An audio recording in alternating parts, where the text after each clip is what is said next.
Praise the Lord. பிரியமானவர்களே, நூனின் குமாரனாகிய யோசுவா ஆசரிப்பு கூடாரத்தை விட்டு பிரியாதிருந்தார்.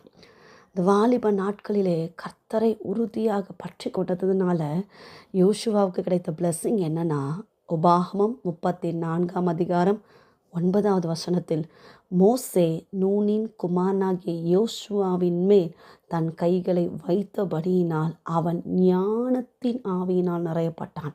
இஸ்ரவேல் புத்திரர் அவனுக்கு கீழ்ப்படிந்து கர்த்தர் மோசேக்கு கட்டளை இட்டபடியே செய்தார்கள்.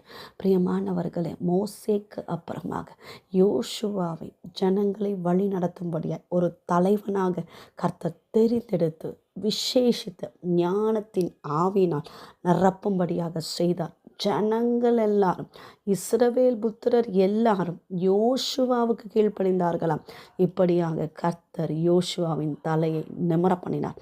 உங்கள் வாழ்க்கையிலும் ஒரு உயர்வு வேண்டுமானால் தேவ சமூகத்தை உறுதியாய் பற்றி கொள்ளுங்கள். கர்த்தர் நிச்சயமாய் உங்களை எல்லாருக்கும் முன்பாக கனப்படுத்துவார். God bless you. கர்த்தர் தாமே உங்களை ஆசீர்வதிப்பாராக.